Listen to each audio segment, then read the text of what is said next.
Assalamualaikum warahmatullahi wabarakatuh. Waalaikumsalam warahmatullahi wabarakatuh. Halo teman-teman, selamat datang di podcast Bimbingan Konseling Agama. Pada video kali ini kita akan bahas tentang definisi dan ruang lingkup bimbingan konseling Islam atau yang biasa disebut BKI. Nah, pada kesempatan kali ini kita kedatangan narasumber yang cukup istimewa. Oke. Dengan Mas siapa? Saya Rian, Gimana kabarnya Mas Rian? cukup baik. Oke. Kali ini kita akan bahas, pada video kali ini kita akan bahas tentang definisi dan ruang lingkup BKI ya. Oke, langsung saja ya. Oke, menurut Mas Rian nih, BKI itu apa sih dan bedanya dengan bimbingan konseling yang umum? Menurut saya, perbedaan BKI itu ada pada keagamaannya. Jadi BKI itu merupakan proses pemberian bantuan kepada individu untuk membantu memecahkan masalahnya sendiri. Jadi kalau BK Islam itu dia lebih mengedepankan kepada aspek agama, yaitu agama Islam. Jadi dengan memberikan bantuan kepada individu secara menyeluruh, tetapi juga ada sentuhan langsung, yaitu berupa sistem agama, yang mana dengan adanya tambahan agama Islam itu membuat kita jadi lebih mengenal siapa diri kita yang sebenarnya, jati diri kita itu siapa. Nah, berbeda dengan bimbingan konseling barat ya, itu mereka lebih mengedepankan kepada suatu pemberian bantuan kepada individu, tetapi dia punya caranya tersendiri. Dia lebih mengedepankan kepada sifat psikologis dan kelogisan daripada konselor dan kliennya gitu. Oke, menarik. Jadi BKI itu bukan cuma membahas masalah psikologis ya, tapi juga spiritual seperti itu ya. Iya, benar. Oke. Selanjutnya itu apa sih tujuan dari bimbingan konseling Islam itu sendiri menurut Mas Rian? Ya, baik. Menurut saya sendiri, tujuannya itu mungkin ada banyak ya, tapi saya akan menyebutkannya beberapa. Yang pertama itu membantu klien untuk memahami dirinya sendiri. Terus yang kedua itu membantu memecahkan masalah yang sedang dialami oleh kliennya tersebut. Jadi memang tujuan dari BK ini bukan semata-mata untuk membantu atau mendengarkan cerita, tapi lebih dari itu, BK ingin kita mendapat kesehatan mental yang kuat, dan juga kita jadi lebih paham siapa diri kita sendiri. Jadi tujuannya itu sangat penting. Oke, menarik. Oke, selanjutnya itu menurut Mas Rian tuh BKI atau bimbingan konseling Islam ini penting nggak sih di era sekarang? Menurut saya itu penting, karena kita kan generasi Z itu banyak menggunakan media sosial. Jadi apapun informasi kita selalu nyari di media sosial, entah itu infoloker, eh, info pendaftaran dan lain sebagainya, itu kita pasti carinya di media sosial. Nah, di BK juga kita menghadirkan apa ya, bimbingan lewat media sosial juga, itu kita juga bisa. Terus apa ya, jadi di media sosial itu kita tidak hanya menggunakan untuk scroll TikTok atau Instagram gitu. Jadi kita bisa sekalian mengistirahatkan stres kita, depresi kita, dengan cara kita bisa mengunjungi situs yang dimana itu khusus untuk BK, bimbingan konseling. Oke, jadi BK ini cukup penting ya di era sekarang, Iya. terutama tadi yang Gen Z ya, terutama khususnya Gen Z tadi yang banyak memiliki banyak masalah yang akibat dari paparan media sosial yang cukup tinggi ya, seperti mengikuti standar media sosial tertentu Iya, benar. sehingga menyebabkan kayak tekanan psikologis bagi seseorang itu, khususnya tadi Gen Z itu. Oke. Menurut Mas Ian, belakangan ini ada kasus seperti remaja yang bunuh diri itu. Nah, bagaimana tanggapan dari Mas Rian? Iya, terkait itu, terkait bunuh diri ya, sebenarnya nggak cuma satu orang yang ada di video itu, tapi ini berlaku buat seluruh masyarakat gitu. Jadi kita tuh jangan bunuh diri gitu. Kita masih ingat sama orang tua kita udah susah payah, udah kita juga apa istilahnya ya,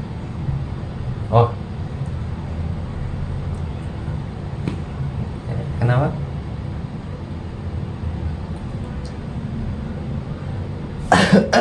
minum dulu. Aduh, Santai aja, santai.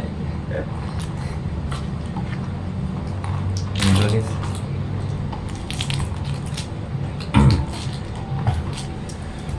Jadi gini loh maksudku, Gen Z kan mentalnya masih belum kebentuk gitu.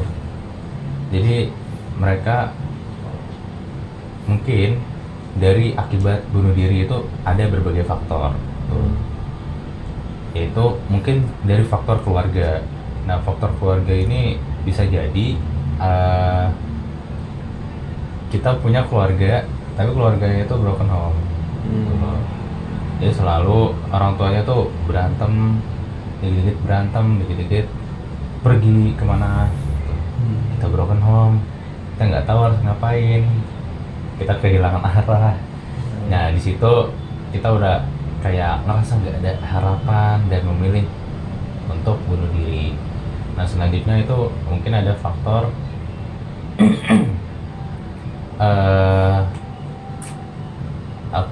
faktor psikologi kita. Jadi kita gampang stres, depresi, nggak tahu harus ngapain, kita nggak pernah cerita, kita selalu memendam apa yang ingin kita ungkapkan gitu. Jadi lama kelamaan itu akan menumpuk, stres, depresi jadi satu, dan itu akan berbahaya sekali buat